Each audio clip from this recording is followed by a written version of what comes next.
else tell me? Both of you!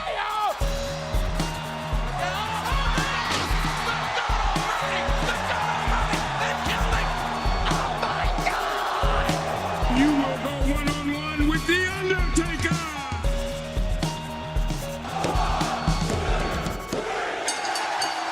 Hello, everybody, and welcome to Hit the Books.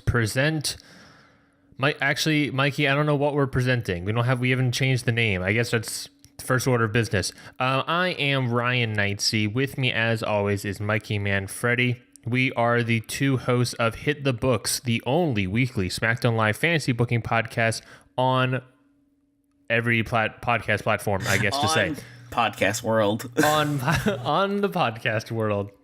So thank you all for listening to this episode of us reviewing AEW, All Elite Wrestling, first ever, I guess, asterisk, first ever pay-per-view, Double or Nothing. Mikey, How are you doing? I'm excited.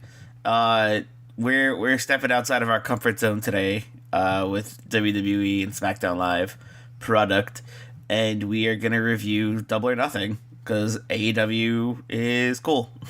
Yeah, it's a historic thing. So I feel like, we didn't review Money in the Bank, due to, I had my sister's graduation to attend, you had your girlfriend's graduation to attend. So we had a lot of graduations to attend in 1 week. So we lost track of time when it came to Money in the Bank. So we were just like, you know what? Screw Money in the Bank. It wasn't that great. Here's the short and dirty. It was fine. Anyway. It was fine.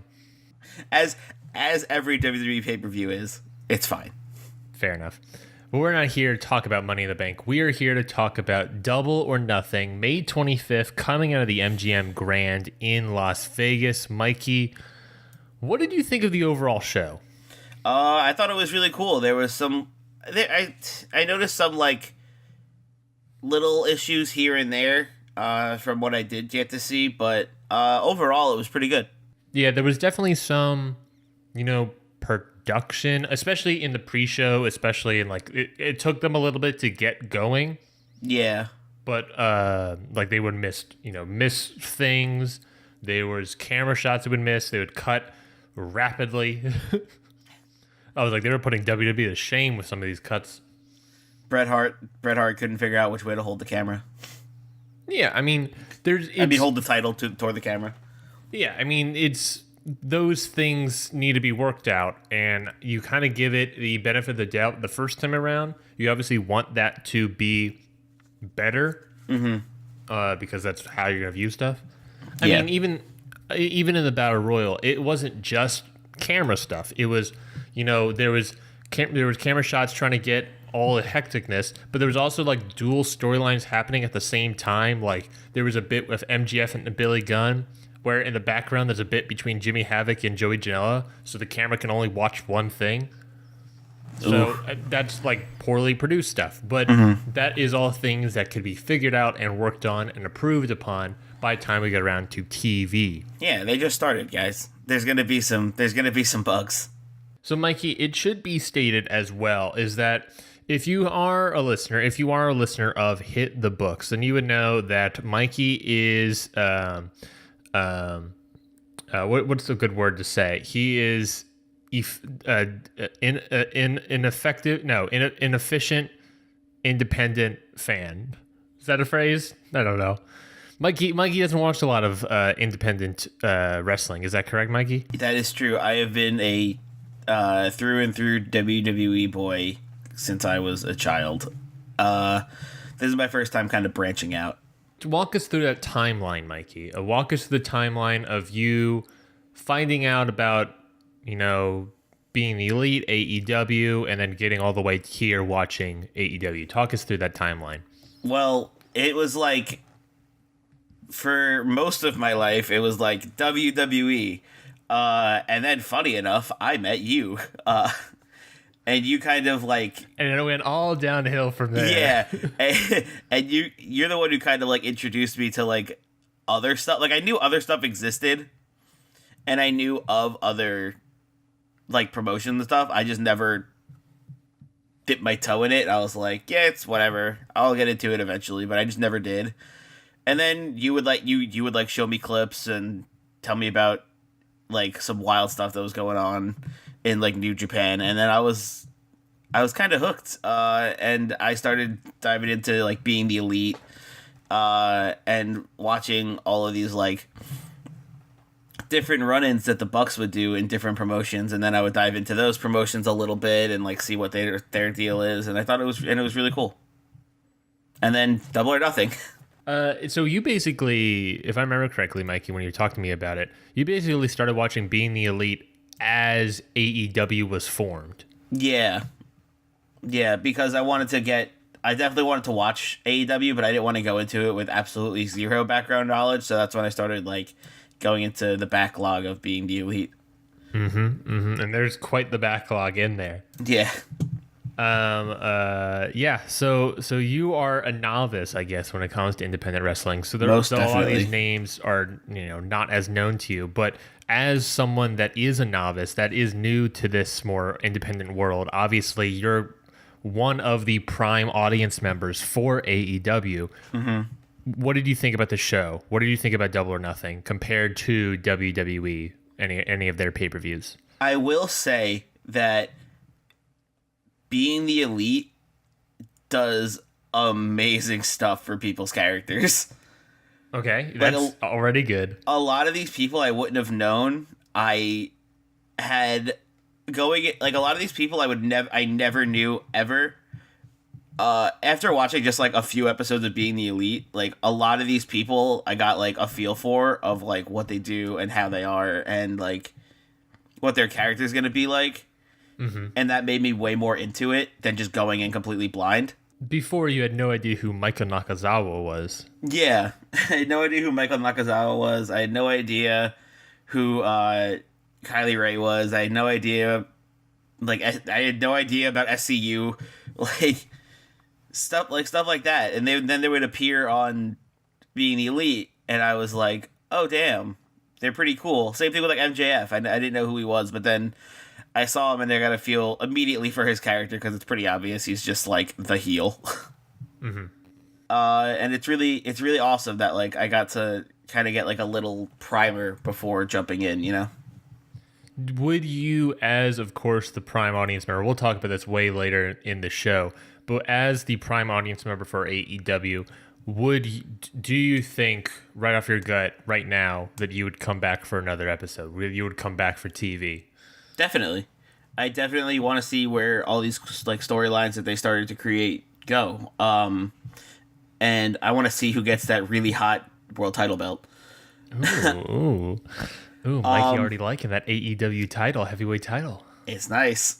And I can't wait until episodes start airing on TNT, I think. Correct. Okay. I'm trying to find when they're airing because I'm not sure. Is it Tuesdays or I thought I saw, but I'm not sure. That has not yet been announced. Okay. The rumor is Tuesday. I've heard Wednesdays, but I think the main rumor is Tuesdays.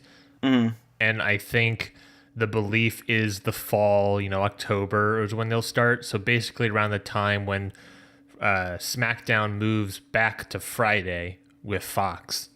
That makes sense. Then AEW will take up Tuesdays. Okay. That's the theory, at least. That has not been confirmed. So that has not been confirmed anywhere, folks. So we'll wait and see. I am pretty certain it'll be Tuesdays, but we'll wait and see upon that. And in between, then there's still a ton of paper. They still have two pay-per-views in between. They still have Fyter Fest. They still have Fight for the Fallen, and they still have All Out. And that's in All Out. I believe was August 31st was the date, off the top of my head. So I would imagine that there easily could be one or two more shows between All Out and October, if that is their and between the TV debut of AEW. Yes, and perhaps maybe they're going to have that pay-per-view up in England. There's talks that they've confirmed that they will do a pay-per-view in England, so maybe they do that real quick. That'd be cool. But let's talk about the actual show. Let's talk about Double or Nothing. We addressed some of the things with regards of the production quality, which of course we hope that will be fixed moving forward. But let's talk about the actual matches, Mikey. Let's start off with the Casino Battle Royale. Now, Mikey, you were telling me before we started that you missed the pre-show and you missed the women's match because of how you were watching Double or Nothing. But let's talk about the Casino Battle Royal real quick. Winner receives a future AEW World Championship match against the winner of Double or Nothing's main event. Mikey, the winner of that match was, in fact, Hangman Adam Page by eliminating last MJF. You didn't see that match, but what were your thoughts on the result of that match? I am a little bit upset that we didn't get the match that Hangman was supposed to be in.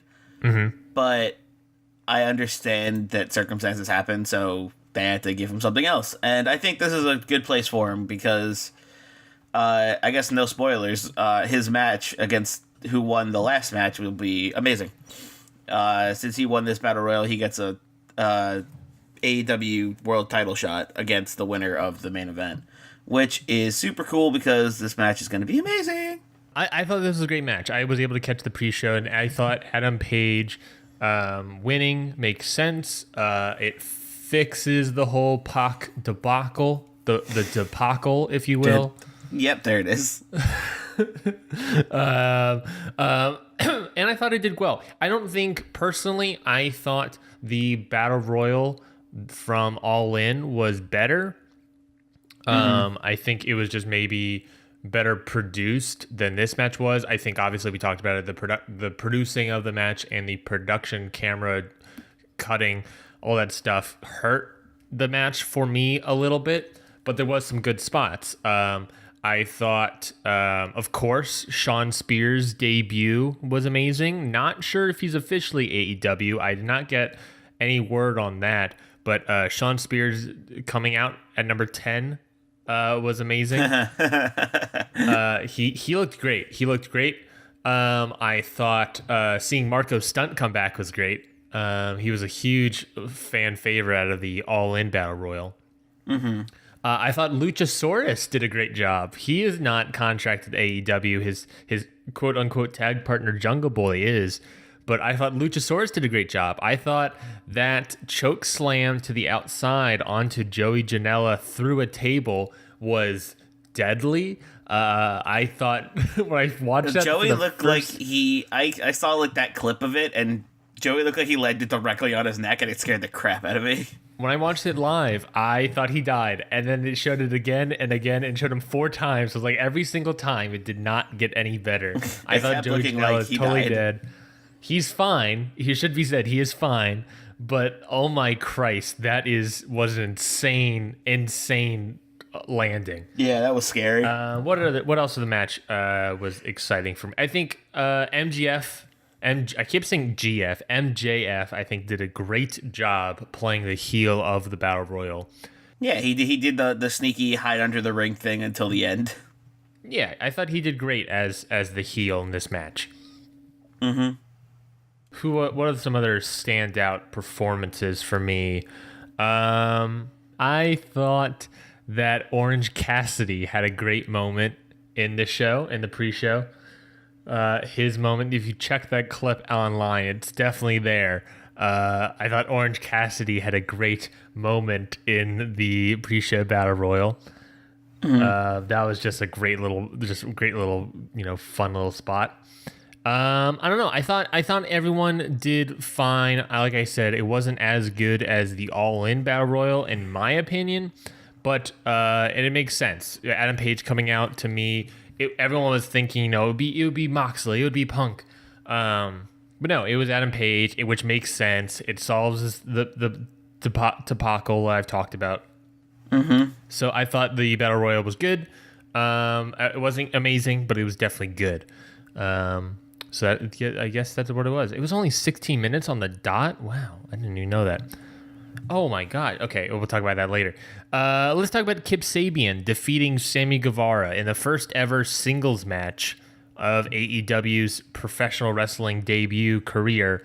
Kip Sabian defeats Sammy Guevara. Mikey, of course, what did you think about the results of this match? You've been following Sammy Guevara on Being the Elite. where do you stand on Sammy Guevara? Is he a nice guy? Is he like disingenuous? What do you stand on him? Do you think he's a butthole? I think he's fine. I think he's a cool character, and I like that he's just like a kid doing his best, you know. And yeah, I think I there's not really much else to say. Just think he's neat. I thought this match was good. Looking at the time here on Wikipedia, it was exactly 10-minute match. Nice. So right on the dot, Kip Sabian, Sammy Guevara. I thought they had like a timer in their pocket. Yeah, something like that. I thought they did well. I think it was a good opening match to show off Kip and Sammy. I think it definitely showed off their athleticism. One negative note for the match for me was Sammy Guevara's character work. Being the Elite presents Sammy Guevara as sort of this like friendly guy, but he's really disingenuous, and like no one likes him because he's so disingenuous. And in this, he was sort of like, he wasn't that character. He wasn't being like disingenuous. He was just sort of like, I'm the best, and you all suck. And then like when Kip Sabian was making his entrance, Sammy Guevara was like on the ropes yawning and stuff. I was like, the Sammy Guevara character on Being the Elite isn't the same character we saw wrestle this match. I wouldn't argue that Being the Elite's Sammy Guevara is like, I'm the best. It's like you said, he's just trying to make the best out of his vlogs and selling merch and trying to do all this stuff, but people don't like him because he's disingenuous, and that's where he's like a fake babyface heel, and here he was like healing it up wholly. So it didn't quite make sense. It was a little jarring for me. Of course, there was also some camera production issues in this match, like missing really Kip Sabian's entrance because we're cutting to Sammy Guevara on the ropes yawning when we could just stay in the wide and still see him doing that. Either way, I thought Kip Sabian picking up the victory is good. AEW is all about wins and losses mattering. So Kip Sabian, assuming they somehow get a Intercontinental or United States or TV or junior heavyweight or some sort of secondary belt, Kip Sabian is already on his way to becoming a contender for that title. Let's talk about the actual show, Michael. Well, I guess I was right. It's not wrong, but I hate it. Not wrong. Let's talk about the actual opening show, though. SoCal Uncensored. Christopher Daniels, Frankie Kazarian, Scorpio Sky defeat the Strong Hearts, all the way from OWE, Shima, T-Hawk, and El Lindaman. Mikey, and as this six-man tag team match, this was the first match of AEW you watched. What did you think? I thought it was super cool. I never knew how insane Scorpio Sky was. And I just like their dynamic as a team. I just like SCU's dynamic a lot. I didn't really know who the Strong Hearts were, I guess, but I was very impressed by SCU and how much fun it was to watch them wrestle. And their finisher rocks. What were your thoughts on the Strong Hearts? Of course, you haven't seen them. They're coming from China. They're coming from OWE. You've never seen them wrestle before. What were your thoughts on their sort of style of wrestling? OWE talks about that sort of like, I think they say like ninja quality of wrestling, these high flying moves and these fast action pace sequences. What were your thoughts on the Strong Hearts? Did they impress you? Yeah, I mean, everyone in this match impressed me. It was just good all the way, like, through and through. Everyone did an amazing job, and it was... I never knew, like... I would... Like, in WWE, I'm always able to predict, like, oh, yep, that's the finish spot, But in this one, I never really knew, which was nice. I was kind of surprised by any, like, most kickouts and, like, when the pin actually happened, so that was cool. That goes just a testament of SoCal Censor and Strong Heart's wrestling capabilities, is that like having that unpredictableness, having that fast-paced action, that unpredictableness. You never know when the finish is going to come. makes that match all the more better. Yeah. Well, then let's go ahead and talk about the women's match. It was advertised as a triple threat match between Britt Baker, Nyla Rose, and Kylie Rae. But Brandy Rhodes came out before the match and announced a new signee to help make this match awesome. That person being Awesome Kong, representing Glow, representing TNA, representing the bygone. She was a monster. She was an amazing wrestler back in the day. Still is. Kia Stevens still is. But this became a 4-way match with Britt Baker super kicking Kylie Rae so hard that her bow fell off. Britt Baker pinning Kylie Rae and picking up the victory. Mikey, you told me before that he missed this match, but what are your thoughts on Awesome Kong? Of course, you might remember her better as Karma. That's what I thought. I didn't want to say it because I didn't want to be wrong, but that's what I thought. I knew she looked familiar, and when she was entering, I said it, and I was like, in my brain, I was like, is that Karma? But I didn't want to I didn't want to say anything definitive because I wasn't sure. So, Mikey, what are your thoughts on Karma, on Awesome Kong joining officially All Elite Wrestling? I think it's great. It's a great fit. I think they needed more kind of like powerhouses, and I think, well, she fits the bill. And I think she's going to add a cool twist to AEW. I thought her stare down with Nyla Rose was great. I think there's definitely I would love. I don't think Awesome Kong is going to be anyone that's sort of like, a person that wins the title eventually. Maybe I think Awesome Kong is one of those, Dustin Rhodes, Mark Henry. I guess in the later years, Awesome Kong is going to be for AEW's women's division someone that has the star quality, has the star name brand already, and it's like, from WWE and stuff, who can help raise the other talent like Britt Baker, Nyla Rose, Kylie Rae, make them all look great. Doesn't necessarily need to win a title ever, just help make everyone else look powerful. I think Awesome Kong's, big monster energy can easily transfer over to Nyla Rose, with just Nyla Rose just pinning or destroying Awesome Kong. If you build up Awesome Kong, then get Nyla Rose to pin her, that's a win that matters. I think that's a statement to be said with everyone, every single person on this card, is that, like, I saw people are talking about, like, the biggest pops of the night were like ex-WWE people, Awesome Kong, Cody, Dustin Rhodes, Chris Jericho, John Moxley, all those people. That, like, all these ex-WWE people were getting the big pops of the night.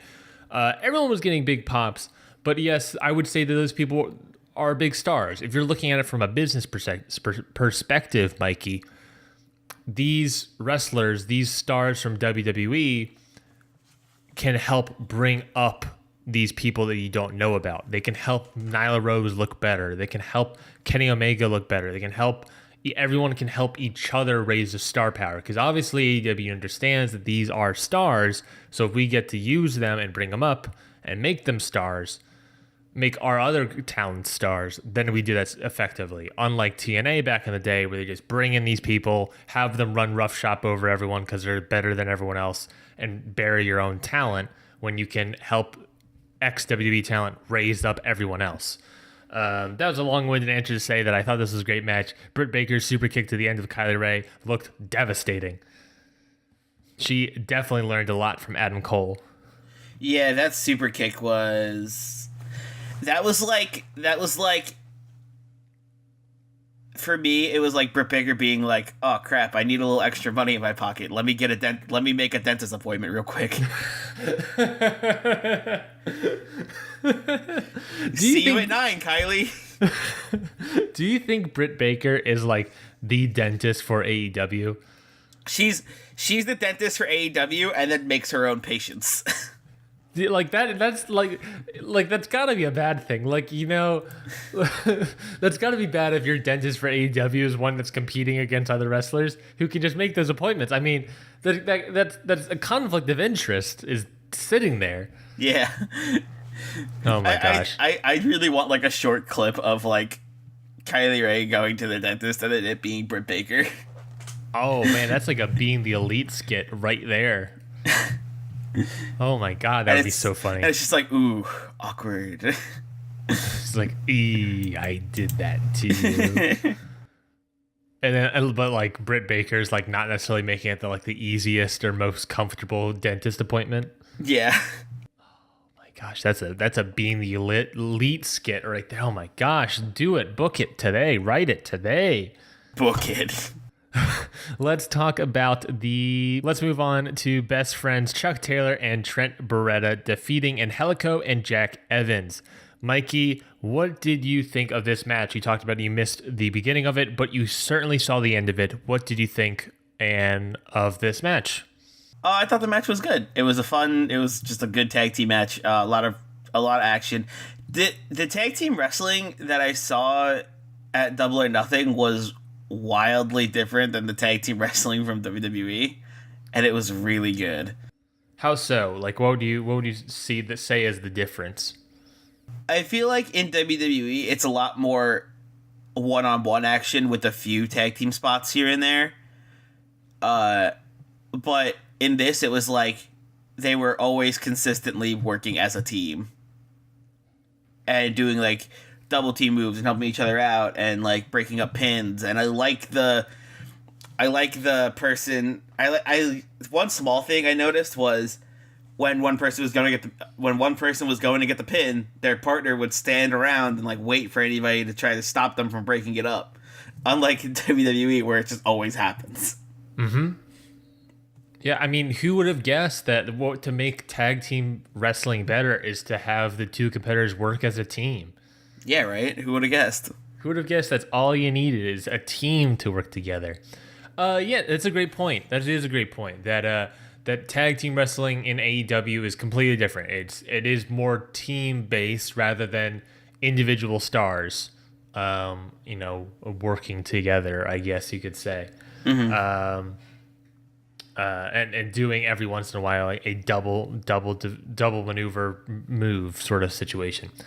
I thought this was a good match. Let's talk about the ending of the match. Of course, best friends defeat Angelico and Jack Evans, but following the match, the Spooky Boys, aka the Smash Brothers. Is that really what their name is? Yes, the Smash Brothers. Incredible. Come out and smash, I guess you could say, Chuck Taylor and Trent Beretta. Mikey, what do you think of the Spook Boys, the Smash Brothers? Who was the knockoff Viking War Raider? Who was the knockoff Viking War Raider? I don't know. He was giving me real Viking War Raider experience energy. Viking War Raider experience. He was giving me real what was it? Rampage? Is that his name? He's an English independent wrestler. I think he was like Rampage. I don't know, Primate, maybe. I don't know. The announcers certainly didn't know. The audience screaming, "Who are you?" didn't know. Definitely a team that no one knows who they are, and their tease of them being the Elite or being on All Elite Wrestling was definitely very short and very quick. So I think we're really meant to be seeing them as we have no idea who they are, but they pack a goddamn punch, especially with those minions all creeping about around the ring, and that devastating finisher of a move. Yeah, that was awesome. Their finisher was really cool. We are definitely not supposed to know who they are, but see them as a threat, I guess you could say, is the Smash Brothers, Mikey. I hope they get a different name, quite honestly. Yeah. I can't take it seriously when they're the Super Smash Brothers. Yeah, silly. It's not. I mean, Fyter Fest is right around the corner, so it works there, I guess. Mm-hmm. Maybe you get a Chuck Taylor best friends match versus the Smash Brothers, but in a game of Smash Brothers. Yeah, I mean, Smash Brothers isn't a great name. I know AEW probably doesn't want to change wrestlers' names like that, but Smash Brothers doesn't make sense as the energy that ending gave, especially with them clapping out the lights, Yeah. They're more spooky. They should be the Spook Boys. The Spook Boys is even not too bad. I am okay with the Spook Boys. The Spook Bros. Super Spooky Bros. Oh man, the Spooky Smash Bros. The Spooky Smash. The Snooky Smash Bros. The Smash and Spook. Let's move on to the Joshi women's match, the 6-woman tag team match. Mikey, I'm going to do my best to read through these names.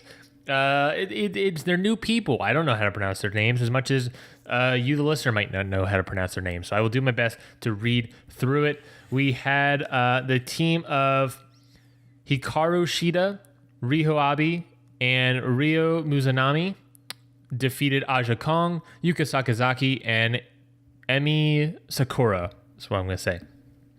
This is the first Joshi women's division match in All Elite Wrestling. There's rumors that All Elite Wrestling is sort of treating this as the cruiserweight division in WCW was, a way to, show off, a completely different style of wrestling. And not only that, but it's also all women's, which is great. It's all Japanese, which is great. All diversity up the wazoo. Mikey, what did you think of this Joshi match? This is your first ever Joshi match you watched. Yeah. So what did you think of it? This match was insane. That's great. I'm so happy to hear that. I have never seen wrestling like that before, and I am super impressed, and I like it a lot. It was wild. Mm-hmm. There was so much happening. So what about the match did you like? I just thought it was a good match. Like, I just liked it. I liked everyone did their thing, like everyone got to do their thing, and everyone got to show off a little bit, and everyone got to wrestle and like show how good they are at it. It was just an awesome showcase of talent.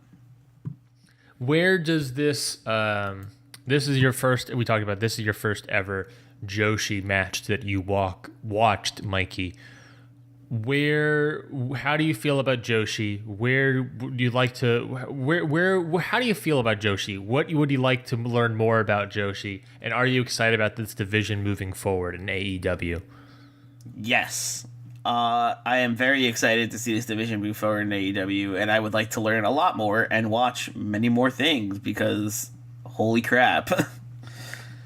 I'm really happy to hear that like all of this stuff is making a fan out of you in terms of like the independent and in terms of the outside the WWE sphere. We'll talk about it more later, but like just the idea that like the world is out there.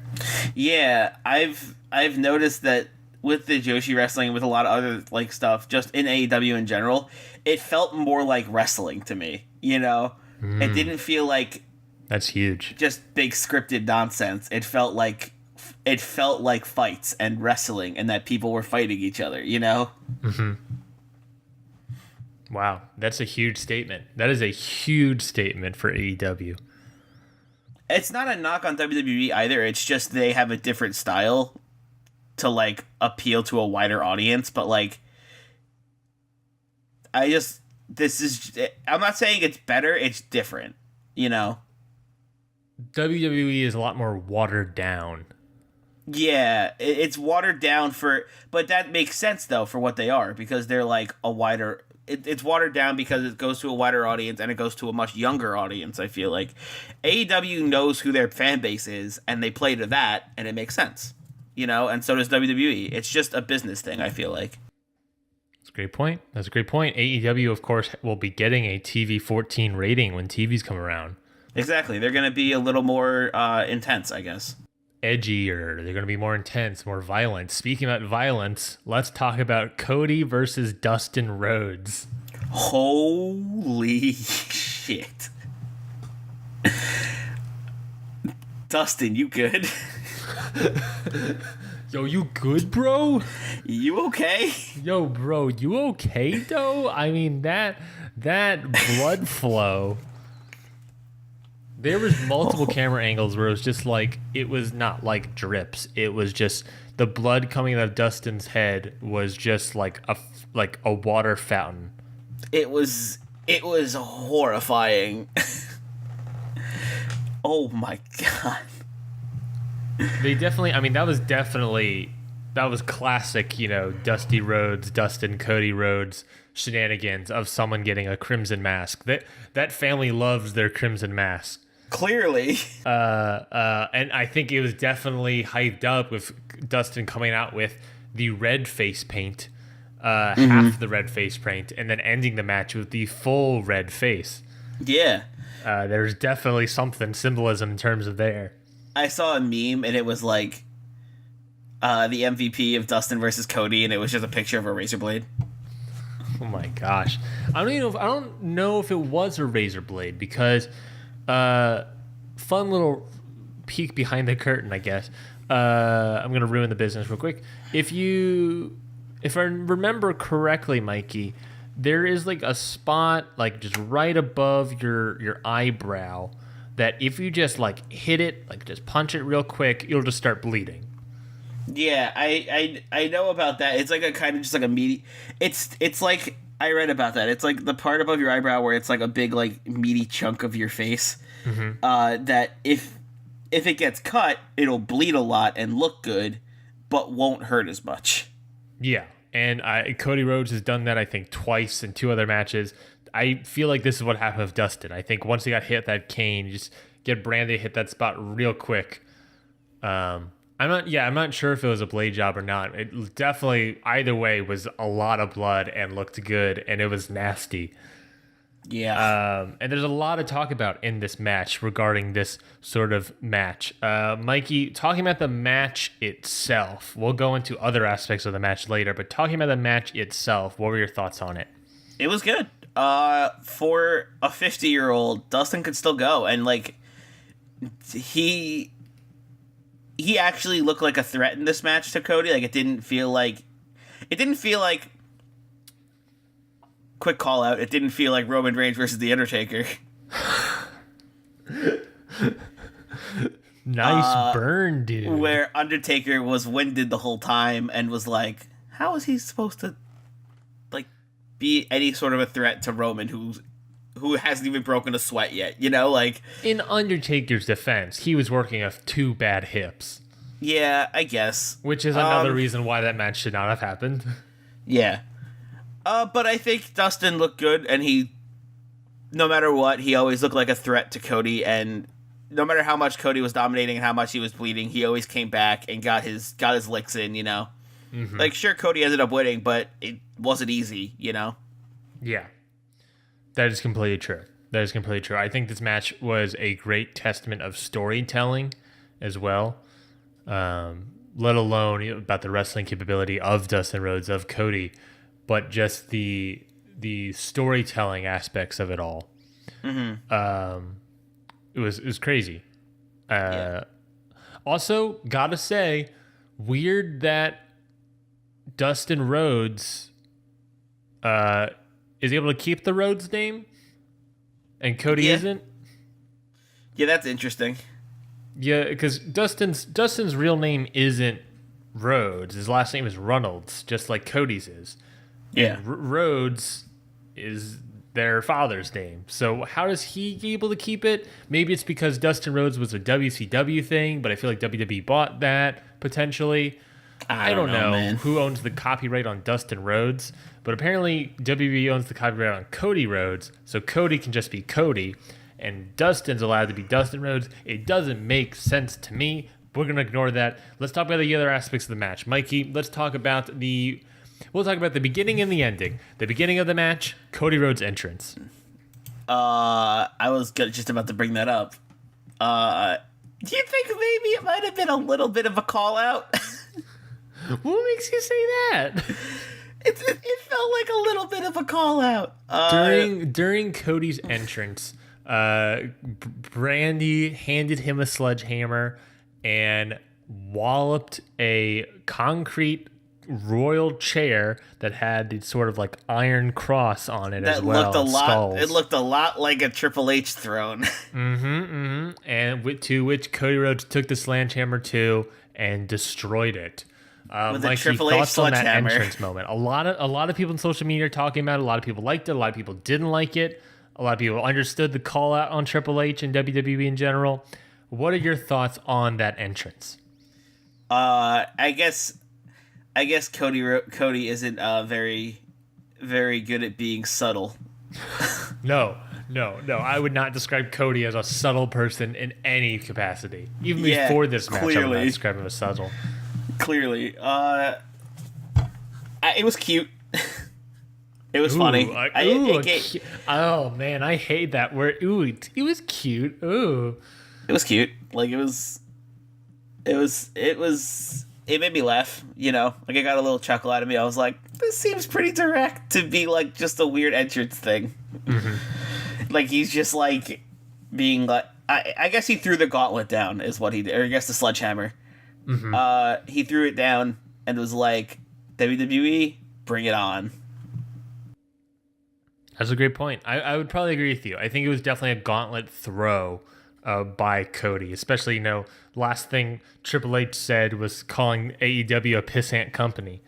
So maybe there's, there's a little bit of that, their talk between them. Cody does. I've heard actually mixed things. I've heard different accounts. I've heard that either Triple H greatly respects Dusty Rhodes or he doesn't. I don't quite understand. I've heard mixed signals on that. So maybe it's sort of I don't know if it's a aggressive call out on Triple H specifically, a call out to WWE, or what. I think it's definitely Triple H at least, if not through Triple H, by Cody. I'm not sure if it's meant to be like mean or just like a little, just like the pissant company line, just sort of like fun but very dramatic and pro wrestling like. I don't know. I think it would be fine. It would be more fine to me if like AEW wasn't constantly telling us that it's not a competition. They're just like going to be another pro wrestling thing. They're not going to war against WWE. Especially Cody being the one I would argue as being like the lead of that phrase of like, we're not going to war, and Cody constantly saying that like we're doing this stuff and then coming out and doing that. It's sort of like, I don't know, like it's slightly worrisome. Same thing about like Awesome Kong, where I talked about you need these ex-WWE things to, bring up the company a little bit. I don't know. I feel like if they weren't constantly saying that we were going to war against WWE, then it would be fine. But because they were saying it, it felt kind of weird to me. I was okay with it. I think it would have been fine. The show would have been fine without it. I agree. I mean, it would have been fine without it, but like for some people, it gave it that little beat up of being like better and being like, so you're really doing this, huh? Yeah, that's a great point. That is a great point. It definitely gave that energy of like, yeah, we are really doing this. Yeah. So watch the throne. Yeah, I think I like that. That's great. Let's talk about the end of the match. I heard rumored that Dustin Rhodes was apparently going to take off his boots and leave them in the ring, and that was going to be his last match. Up until Cody asked him that he needed his brother for a tag match against the Young Bucks at Fight for the Fallen, and he wanted Dustin in his corner. Mikey, what are your thoughts on that ending promo moment and the tag match moving forward? After this bloodbath, I didn't expect to tear up, but hey, here we are. Pro wrestling got me, bro. Pro wrestling got me. I can't even say I was very sports entertained because that's not. I guess I was. I was sports entertained. Yeah, it was very emotional, and it added a new kind of side to both of them. And I really liked it because they're building characters and they're building story, and that really just doing that is already a step up from WWE. Great point. Where they let people show emotion and they're not just like, "Oh, I'm a big tough guy," you know? Yeah, that is something like if we want to look at like our show, Hit the Books, or how we book. Every once in a while, like as you know, we try to incorporate some emotion aspects into the show. Yeah. Whether it be like that Tamina storyline. Because I think it's just more compelling when you do. Yeah, especially like when you have like these two, Dustin and Cody, going to war, going to have a bloodbath, and then ending up with a lot of emotion about family. Yeah, and just Cody being like, like, I don't need a friend. He's like, I don't need a friend. I don't need a partner. I need my brother. Like, that was like, just that one little line was like, oh, damn. Yeah, I mean, and that's what I think pro wrestling needs to be. It needs to be emotion, and that's one aspect that obviously we talked about earlier that WWE is sort of lacking. Is that they are sort of lacking because they're so watered down, and they need to go to, be an American audience, be an Indian audience, and be a European audience, be all these different kind of people. They obviously can't. The comedy won't stretch across every sort of language barrier. The comedy won't stretch. The drama won't stretch. It's always going to be different no matter what. So you just need to make it watered down and make it something. But adding these more characters, adding these different character dynamics of emotion, of sadness, allowing your superstars, allowing your wrestlers to be sad is huge.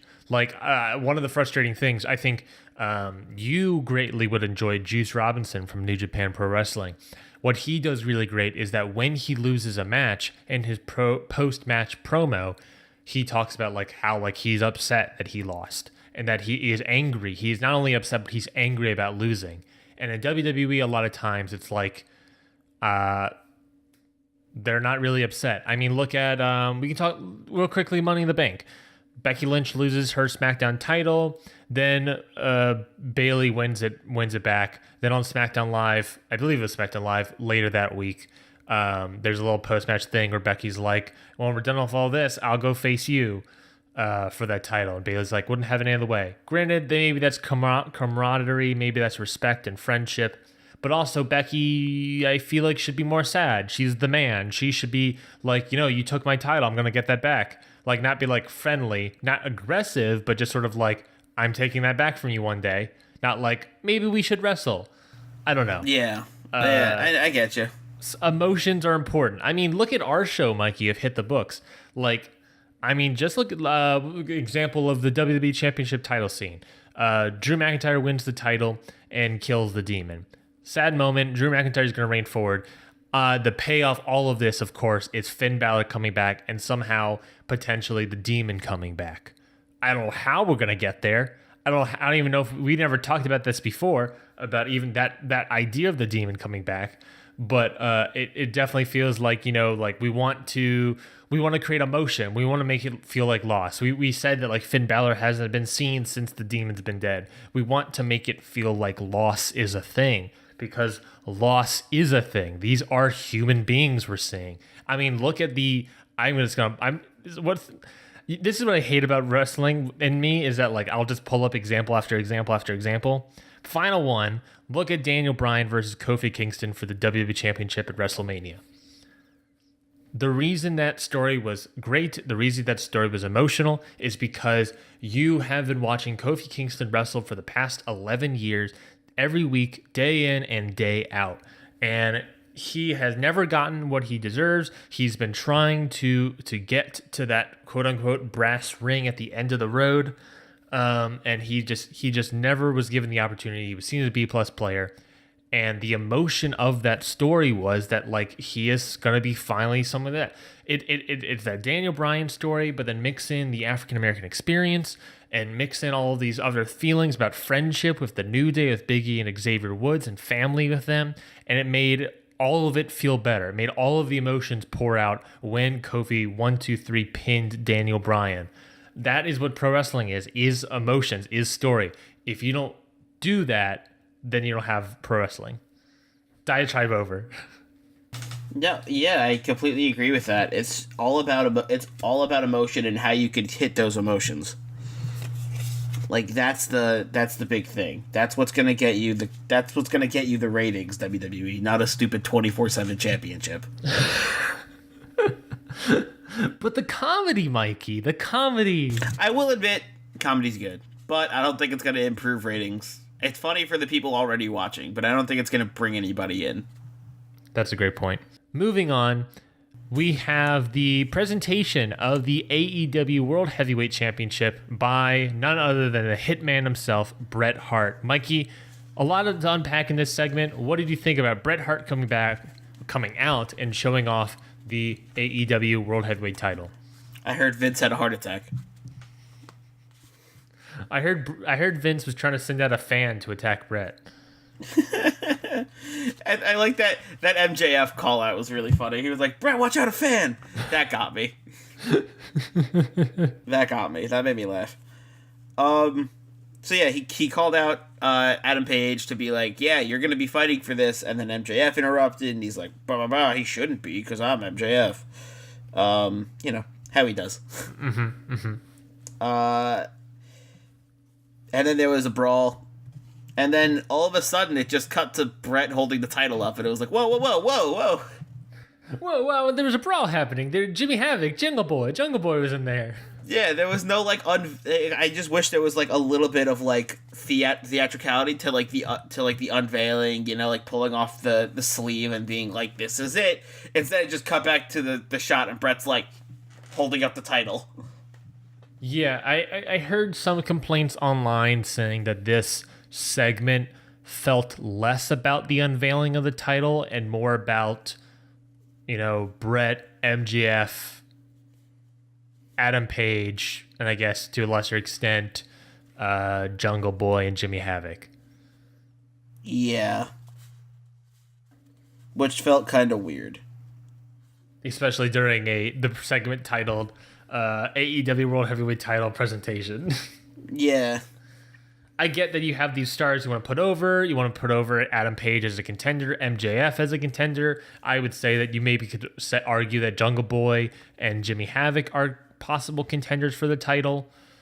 And because they're all in that segment together. But it was very interesting. What are your thoughts on Bret Hart being the one that presents the title? I thought that was very interesting. I did not see that coming even a little bit. When they announced Bret, I was like, what? I was very surprised, but it also gives the title some prestige, I feel like. Like, it's like, wow, Bret Hart's introducing it? That must be like... It immediately gives that title, like, a sense of, like, prestige and pride to make you want to win it, you know? Mm-hmm. That's true. Like how they tried to do with Mick Foley in the 24/7 title, but then immediately made it a comedy spot. I feel like that kind of might have been like a slight jab. I feel like it's been looked over, but I want to say that I feel like the Bret Hart presenting the 24/7 title was a slight jab at Mick Foley presenting the 24/7 title. Yeah, I think a little bit. This night was just full of slight jabs.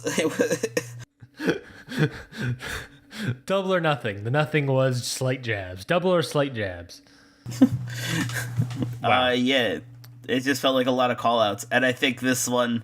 I heard Bret fell off the stage after he did it. Yes, he did. He is fine. He is okay. But yes, he did fall off the stage. Boy, howdy. The bad luck on this man. Yeah. He's old. He's getting there. Up in years. I saw a funny comment on Reddit where it's like, I heard somebody's like, Bret Hart fell off the stage after presenting the title, and then someone replied, did Dash Wilder come up and punch the stage? That one's good. That one's really good. And then lastly, Mikey, I want to talk about, what did you think of the actual AEW World Heavyweight title? What do you think of its design, its look, thoughts on it? I think it's gorgeous. Honestly. It's different than it's clearly different than what I know. I like how the side plates and the main front plate look like one thing. Mm-hmm. And they kind of like their shapes like kind of put like puzzle piece together. Yeah. It's like, I feel like it's all one thing, just like slightly cut up. Yeah, which I like. I think that's a good point of its design. I like it.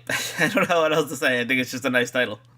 Yeah, I've heard people say that, like, this title is definitely an amalgamation of NWA title, WCW title, and like the IWGP World Heavyweight Championship. Yeah, it's very New Japan, is what I've been hearing. It is very New Japan. This straight up looks like it could be an IWGP title. Mm-hmm. But I like it. I think it's good. I think it looks really good. I think it'll look really good around people's waist. It looks nice and big. I don't know. It looks like it went through the Full Gear challenge. It looks big. It looks like it went through the Full Gear challenge. Yeah, it looks big, but it also looks small. Like, it has big bulky gold plates, but then also looks slim. Like, you know what I mean? Like, it looks like what Adam Page should look like, where he's like jacked but also cut. That's what the title looks like. You need to get bigger but also smaller. Yes, the title looks big but small, is what I'm trying to say. I think it looks good. It looks way better than the fat guy Adam Page. Without further ado, let's move on to the AAA World Tag Team Championship. The Young Bucks, Matt and Nick Jackson, defeating the Lucha Brothers, Pentagon Jr., and Ray Phoenix. Mikey, another tag match, another match full of tag team maneuvers. What did you think of this match? This match was nutty. This match was absolutely bonkers, and I loved every minute of it. The Bucks are awesome. The Bucks are nuts. The Bucks are incredible, and so are the Lucha Bros. Both teams put on an absolute wrestling clinic, and it was that crazy style of tag team wrestling that I've been talking about, where it's like they're constantly working as a team. Mm-hmm. And it was absolutely a blast and a half to watch. A lot of the moves that they were doing, the Lucha Bros, that one spot everyone's been talking about, that one spot of Ray Phoenix holding Matt Jackson's hand, but then doing offense to Nick Jackson. Yeah, that was insane. Or my personal favorite spot is the brainbuster from Nick Jackson to Ray Phoenix. Brainbuster off the top rope onto the top turnbuckle. That was also very good. This whole match was just very good. I also like the spots of the Young Bucks doing tag team finishers of like their greatest rivals. Yeah. You got Steen and Generico. You got the Motor City Machine Guns. Oh boy, they got a lot of stuff in there. Yeah, that was really, really cool. Yeah, it was great callbacks. Great callbacks.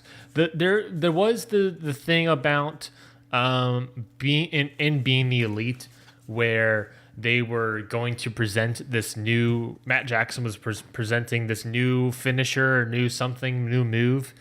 I didn't catch all of this match. Did that ever happen? To my understanding, it didn't. They never had this one killer move that Matt Jackson did. Yeah, I was looking for it, but then every time I thought, oh, that's it, I would look on Reddit and they'd be like, oh, that was the move from the Motor City Machine Guns. Oh, that was the Kevin Steen and Generico move, I never... But the thing is, I'm not sure because I don't know their full moveset. Fair. So I wasn't sure what was new and what wasn't. That's fair. I was guessing that maybe those double team moves were the big moves that they were teasing. Mm-hmm. But there was that one that was just Matt Jackson doing to Brandon Cutler on being the Elite that I was like, oh, that's happened. I'm not sure.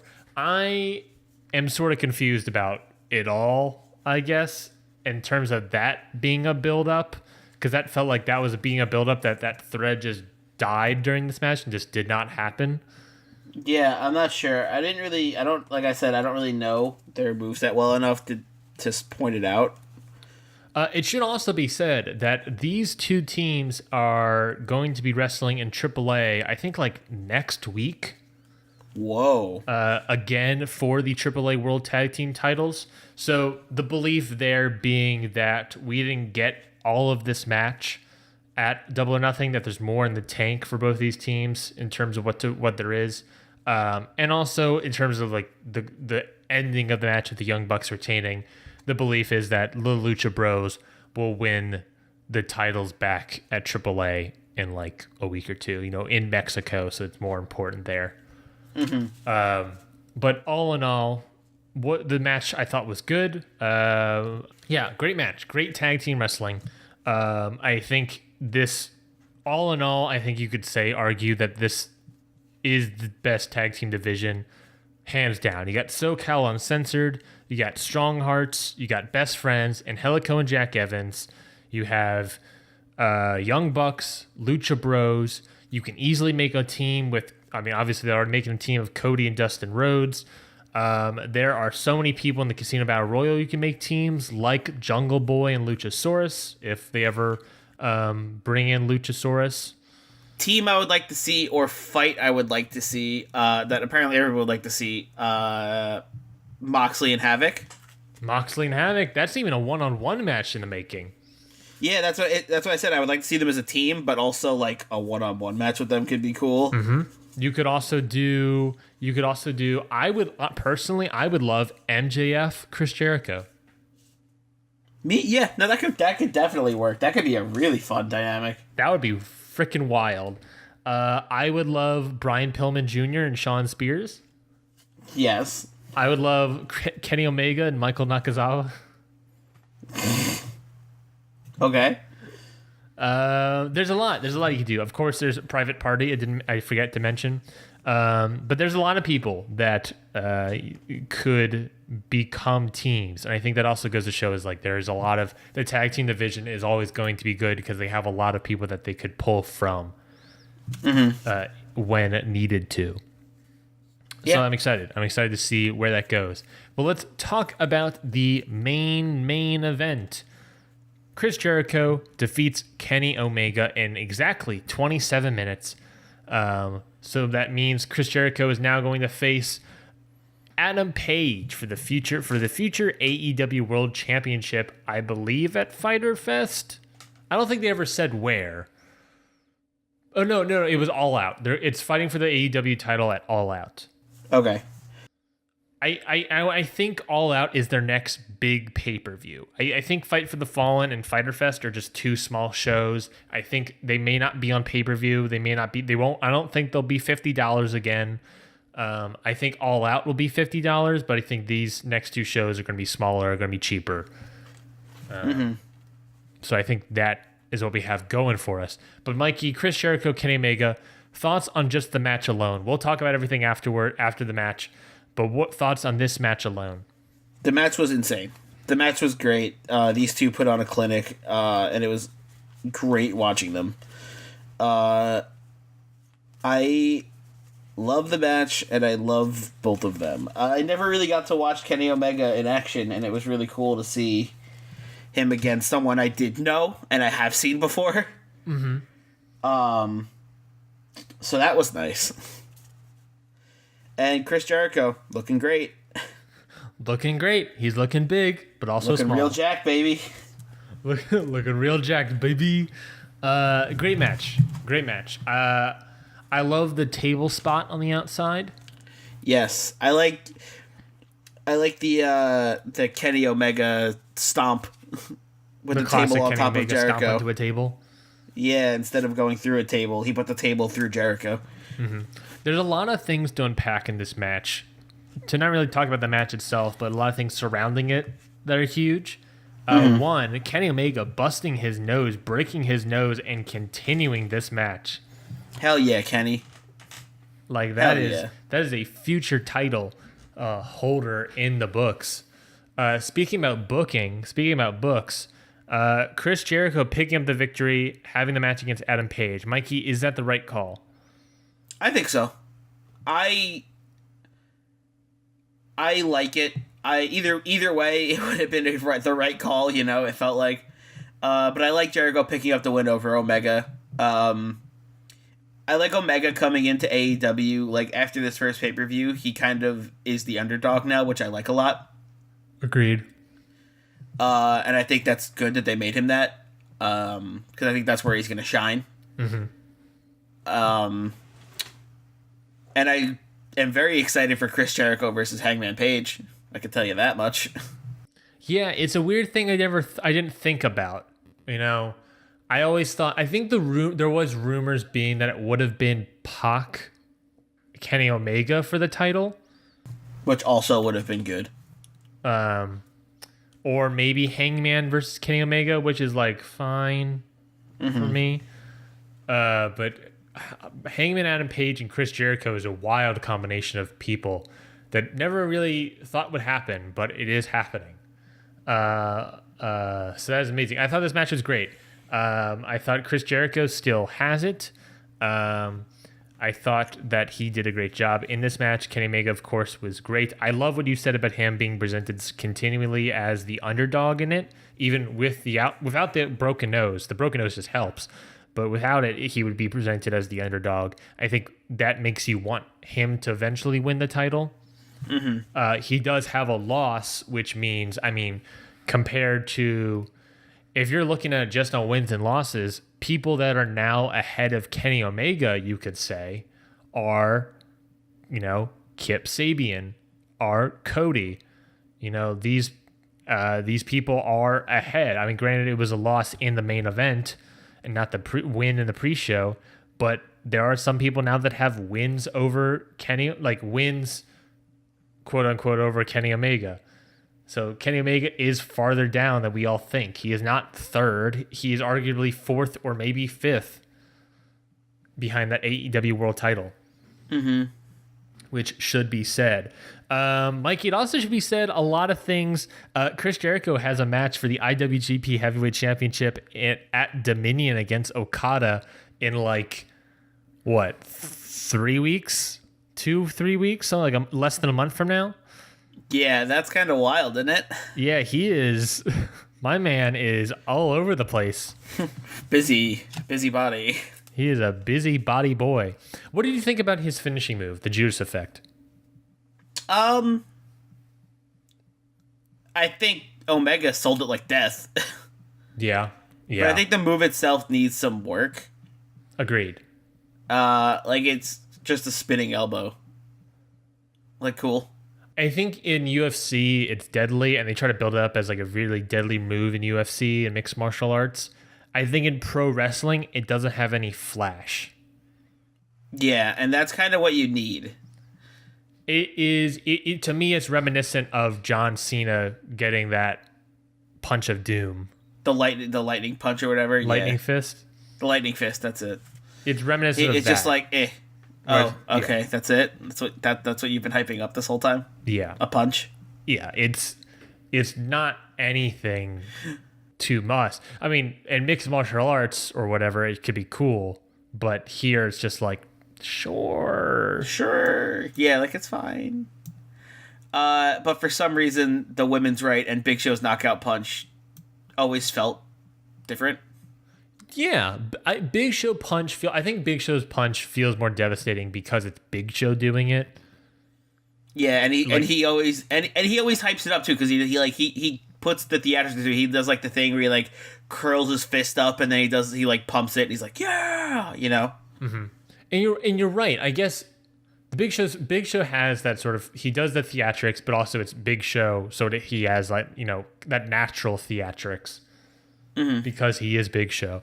But you're right. I didn't never compare it to the women's right. The women's right is way more, to me, devastating than the Judas effect or the lightning fist. I agree. I think it's because it has, the thing about the women's right is that it has that RKO kind of effect where it could just happen out of nowhere. Which the Judas effect could and did, I guess. But it doesn't. Yeah. It's not. I don't know. It's missing something. Comparing the Judas effect and the women's right, they're very, very similar. Yeah. But there's just something missing in the Judas effect that the women's right has. I have no idea what it is. I think it's the character behind it, you know? Like, Lacey Evans was built to be like this tough Southern belle, and she's always like flexing and showing off her muscles. So like when she punches someone and they get knocked out, it's believable. Mm-hmm. But for Jericho, we haven't really seen him do like this knockout style of fighting ever. You know, he's always been like Codebreaker, Walls of Jericho, Lion Saw, like big flashy moves, you know? That's a good point. That is a great point. So him pulling out like a random knockout move seems weird and out of place, and it doesn't feel like it fits Jericho. So that's why people are probably like kind of not into it, you know? That is a great point. And also, you listing all of those moves, the Lion Salt, the Walls of Jericho, the Judas Effect, the Codebreaker, all are reminiscent. He used all those moves and didn't put Omega away, but all of those moves are reminiscent to his entrance where he came out, or he had the 4 versions of Jericho. That was funny. I like that a lot. That was a nice little nod. I didn't know for a second, I thought it could have been Kenny Omega making fun of him. And then he came out, and I was like, okay, that's cool. Like, yeah, that was a great spot. Yeah, he had the list of Jericho. He had the light up jacket. Like, it was cool. Let us talk about what closed out the show. The big news that closed out the show, Mikey. Jon Moxley. After Jon Mox, let me start that over. I lost it. Let's talk about the big news coming out of Double or Nothing, Mikey. Following the match, Chris Jericho got on the microphone, crapped on some marks, and as he was speaking, who came out of the audience? Not Scott Hall, not Kevin Nash, but Jon Moxley. Jon Moxley, formerly known as Dean Ambrose in WWE, is All Elite. Mikey, what are your thoughts on Jon Moxley attacking both Omega, the referee, the Jericho, his post-match beatdown, his Jesus God thing on top of those poker chips, and all in all, him joining All Elite? Him fighting Jericho was nice for me because I was like, I know both of these people. Thank goodness. Finally. But for real, it was cool. He looks great. Looking real jack, baby. And I like that he's not just wrestling in like a tank top or like a bulletproof vest and like a gas mask. And a gas mask or like just like jeans, you know. Mm-hmm. He got like gear, and he has like, and his gear looks good. Like, I like the leather jacket with the tights. Like, I just like how he looks, you know. His new look is much better. It looks like he cares about what he's doing. Yes, it doesn't look like he just, like with WWE when they made him wrestle in the tank top and the jeans, just look like he was some random guy who just showed up off the street and he's like, yeah, I can wrestle. And it does make him look like he cares now that he has, like, his own gear. And I'm very, very excited to see what they do with him, because I just love seeing people I know. It always, like, helps me get more into it, because I'm like, I kind of have a little bit of backstory, and I know this person's style, you know? Mm-hmm. So it'll be cool to see him in new matchups. Yeah, it does look like moving forward, his first matchup will be against Kenny Omega. Presumably, maybe at All Out, maybe at Fyter Fest. Which, awesome. But yeah, I mean, another point of saying, like, we have a WWE, ex-WWE person coming in, but they're not going to be against Chris Jericho. It's against Kenny Omega, which is another big old spot to have Kenny Omega on. Yeah, if they just threw Moxley against Jericho, I'd be a little upset, not gonna lie. Like, part of me would be disappointed, because I'm like, oh, I've seen this before. Completely agree. WWE's done this before. There was a whole feud about a plant. Yeah, that's just, you're right. But Jon Moxley, officially under the All Elite banner. A lot of interesting matchups you got. Of course, you have Chris Jericho. Of course, you have Kenny Omega, Cody. Who are some people you would like to see Jon Moxley face, Mikey? Of the card of people you saw listed, who do you would like to see Jon Moxley face? Jimmy Havoc. a name Mikey might not have known a year ago. Now it makes him set up and all excited for a match here. It could be awesome. They both seem like that kind of like hardcore, like, dude, if they had a match, it'd be a bloodbath, I feel like. Mm-hmm. Oh, almost definitely. Almost definitely. That is the death match. That is the death match waiting to happen. I'm very excited. I'll be honest, a match that sort of excites... Oh, you could do the same thing of Joey Janela, by the way. Joey Janela versus Jon Moxley would be great. Mm-hmm. Honestly, a match that kind of excites me is Jungle Boy versus Jon Moxley. Okay. I don't know why. I'm just looking at the Battle Royal entrance, and it's just like Jungle Boy Jon Moxley for some reason excites me. The ideal of that. Hey man, whatever makes you excited, makes you excited. That's how it's fine. That's fair enough. Nothing wrong. There's a lot to unpack in regards to Jon Moxley, not just joining. All Elite did tweet out, I believe it was today on Monday, the 27th of May, 2019, the year of our Lord. All Elite Wrestling tweeted out a promo by Jon Moxley, pretty much saying that we are here to. Let me see if I can get some quotes from Moxley on this promo. But basically, he said that this is what we call a paradigm shift, and saying that we are shaking the foundations. We have a mission to knock the pillars of this industry on their ass. I love it. My name is Jon Moxley, and I am on a mission to reclaim my soul. Whoa. What are some other quotes I can find? So make no mistake about it, this is an official declaration of war tonight to anyone who wants to get in my way and anybody who stands in AEW's way. Ooh.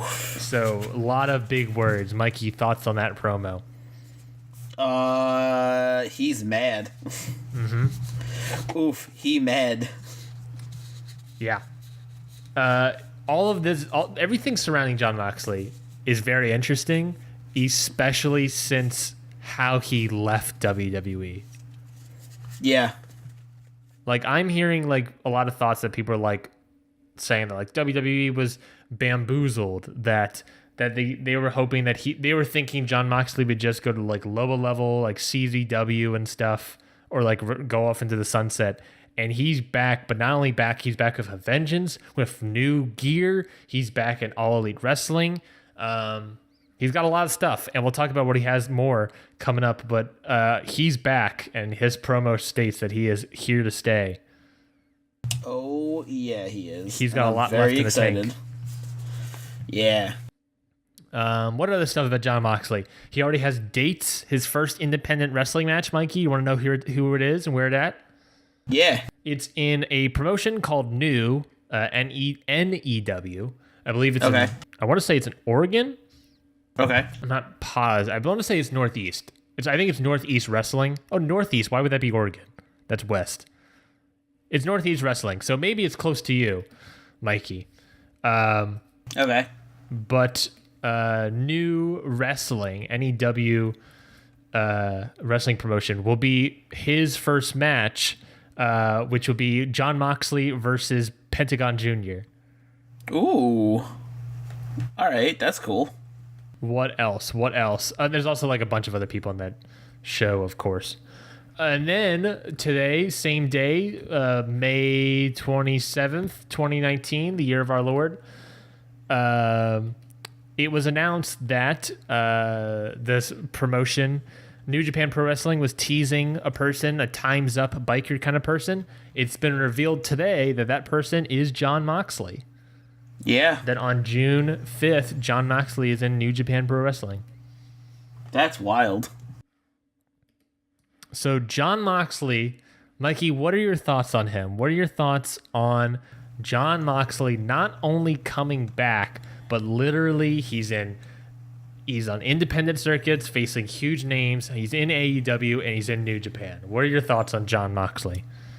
It's all comes down to he's on the mission to reclaim his soul, mm-hmm. which I love. which I feel like is also a huge shot at WWE. Yeah. Which seems to be his whole deal now, is just taking pot shots at WWE and being like, "Yep, I'm back and I'm going to destroy you." Just for you, Mikey, I'll say this: it's Northeast Wrestling. The show's called Prison Break. I'll just let you know this, Mikey. August 16th, Poughkeepsie, New York. Oh, that's not far. just to Interesting. Plant those seeds. John Moxley versus Pentagon Jr. Jerry the King Lawler will be there. Teddy Long will be there. Renee Young will be there. L.A. Park, Ray Phoenix, and Dustin Rhodes. I would hope Renee Young would be there. Her being there is very interesting. Now, talking about Renee Young, there's a lot to talk about when it comes to John Moxley. People can support their family. No, but in regards to Renee Young, there are people on the internet have been talking about that. What if certain people are petty, Mikey?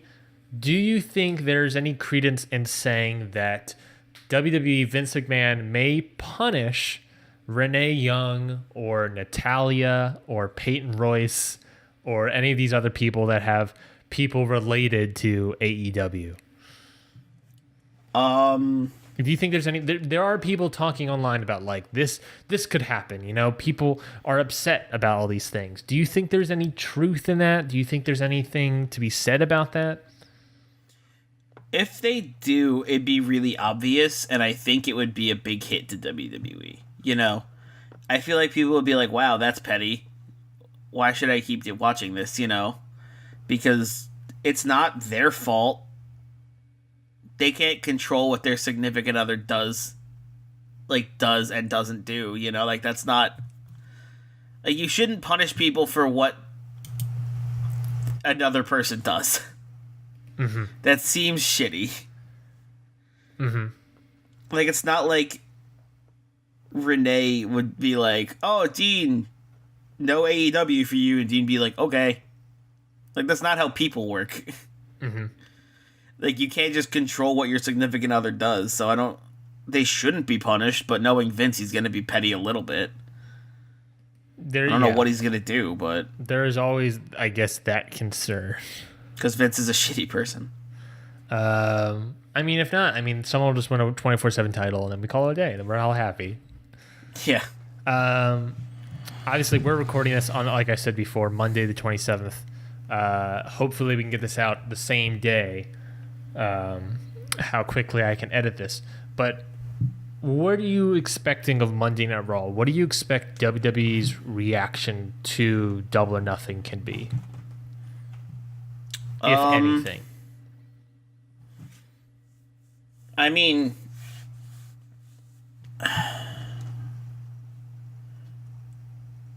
I don't know, honestly.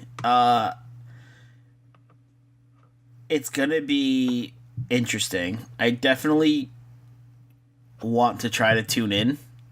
Mm-hmm. To see what the heck they're gonna do.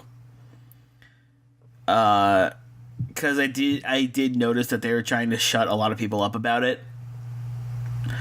I'm pretty sure like Greg Hamilton put out a tweet about New Day and the Bucks and the Lucha Bros, and it got deleted. Sasha Banks tweeted about stuff. Did she? I didn't know. I didn't see those. There was a giant list of people that are tweeting about. No one. I know. Xavier Woods was just tweeting GIFs. Yeah, Xavier Woods was tweeting GIFs. He was just tweeting reaction GIFs to the whole thing. Big E was tweeting GIFs. Cedric Alexander was tweeting GIFs. Sasha Banks was tweeting like, "Oh, I love Awesome Kong. I love women's wrestling. You guys did amazing." Bailey's tweeted some stuff. Yeah, I saw people tweeting about like women's wrestling was great. Like I saw like a lot of women being like, "Good job, you did amazing." Naomi said that she watched it. I mean, obviously they were all watching it. Like there was no way they weren't gonna watch it, you know. But it just sucks that WWE's be like, "Shut up," you know. It sucks that like we let are concerned about pettiness. Yeah, like let other companies exist and let your keep doing your own thing. let them do their own thing. Don't try to be like don't try to put us in this universe where you think you're the only one around. You know, that's what I hate. It should be said, and we would be fools for not mentioning it, Mikey, but it should be said that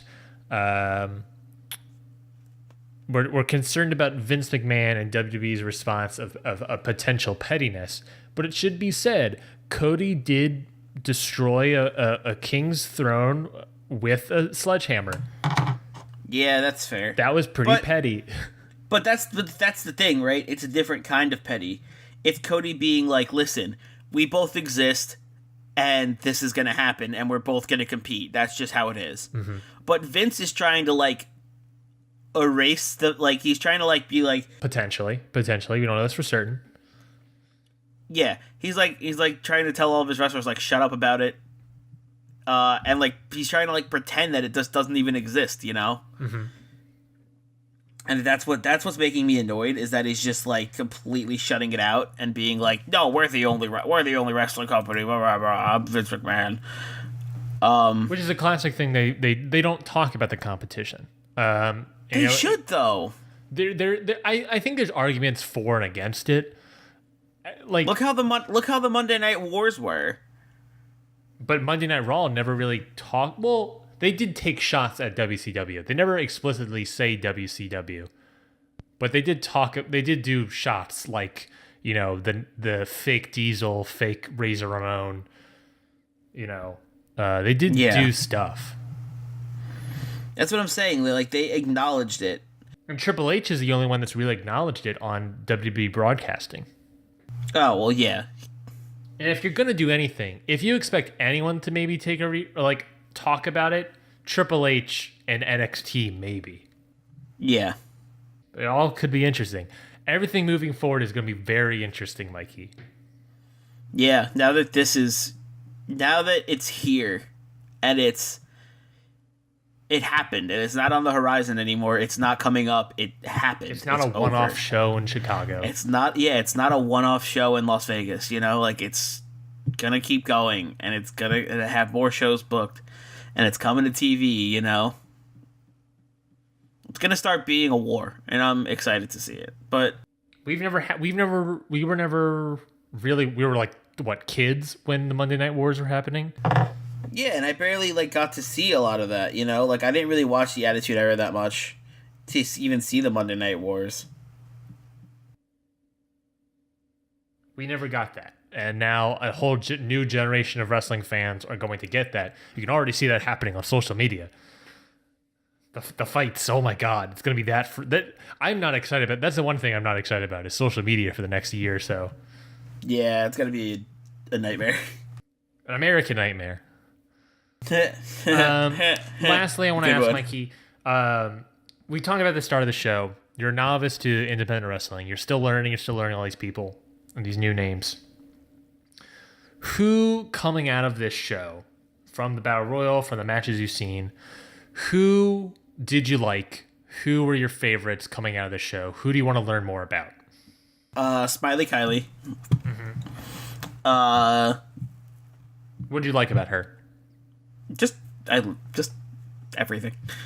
Her whole thing. Yeah, her whole thing.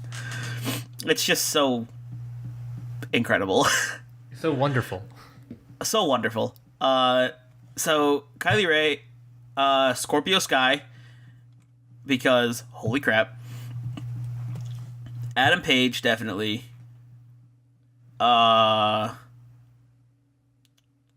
Phoenix. I mean, obviously the Young Bucks. And definitely all those Japanese, like this whole Japanese division. The Joshi program? That's what it is. I couldn't remember the name. Anyone involved with Joshi. Yeah, basically. Joshi in general. I can't wait for the Joshi and women's division to really come together. Yeah. I want Britt Baker against any one of them. Yeah. Nyla Rose, give me a match. Nyla Rose, Awesome Kong, Aja Kong. Oof. Oof. Give me that. That's a ring breaker. That's a superplex break the ring kind of match. Like that would be insane of a match. I would love to see that. Yeah. But I can't wait for that Joshi program and the women's division to intersect eventually. I don't see why it can't. Mm-hmm. And one of the reasons why I love the Joshi division is that like it's all women.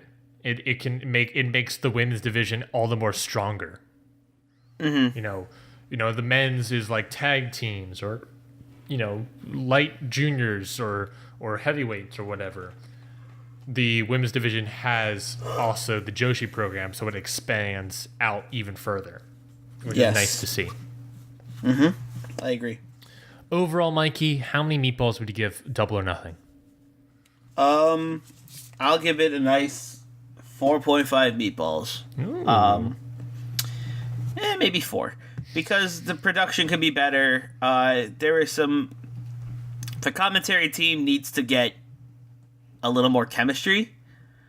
Because I wasn't really feeling it. I would agree with that. JR and Excalibur were fine and good. The third man that I can't remember his name could be better. He's new.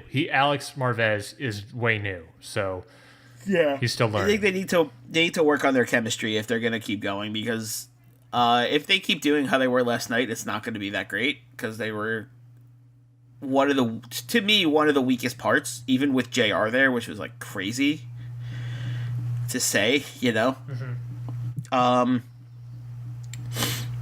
But there were some parts where JR, did his thing and went off. Like the end with Jon Moxley. Like, that was like peak JR. Yeah. That was perfect. That was a perfect JR moment. Yeah, exactly. Like yeah. Like, they need more chemistry, and obviously all the production stuff that could be cleaned up. I would here say and there. Those two things. Do less WWE bashing moving forward.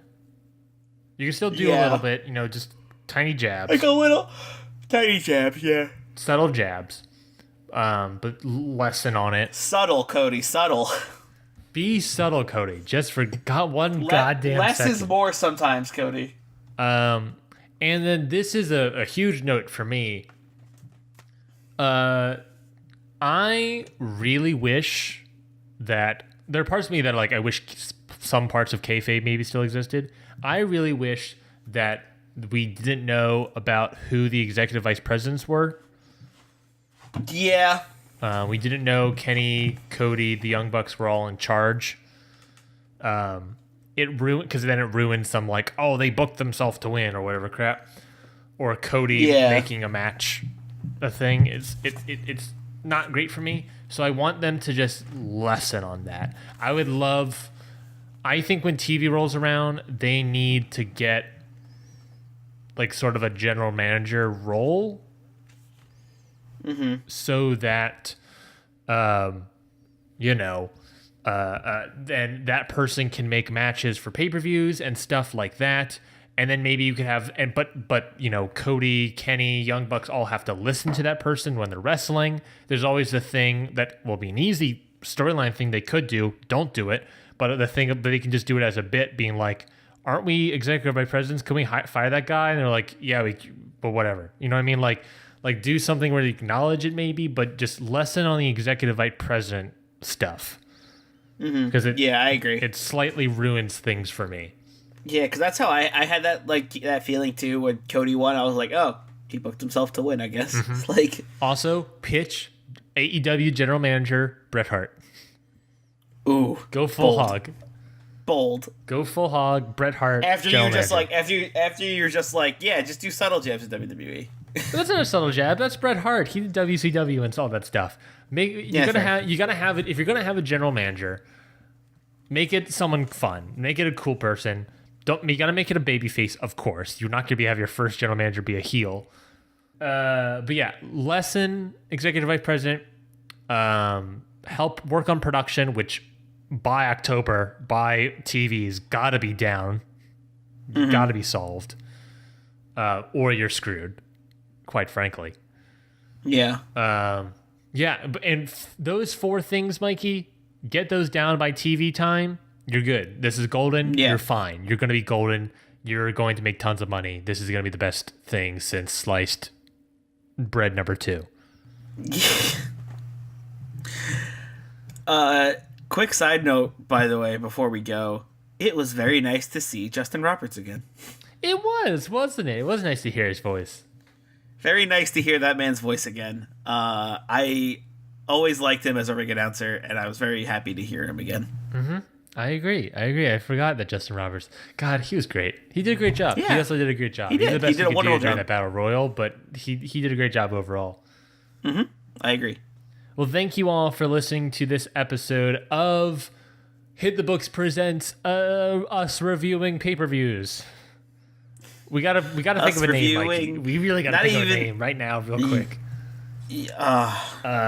Paper, plastic reviews. Plastic reviews. We'll think of something. This thing will have a title when it's posted, so that's what we're calling it from here on out. That's something. Whatever the title on this video is what we're calling it here on out. That's what we decided to call it. Yes. So thank you all for listening to insert name below. Thank you so much for listening. If you want to hear more of us, of Ryan, of Mikey, you can follow us on Twitter at HitTheBooksPod. Or, of course, you can listen to our podcast every Tuesday, Hit the Books Podcast. It is a show where we book SmackDown Live every Tuesday. We write the storylines. We write the segments, the matches, who wins, who dies, all those things. We've been doing it for a while now. And we have all those things coming up, plus some special things coming out in June that we want to announce. Really, if we have this edited by Monday, if I have this out, the day we record, get ready for tomorrow because we're gonna have some special announcements tomorrow. Yeah. So stay tuned for that. But thank you all for listening. Mikey, final thoughts. AEW is good, and this could be really fun.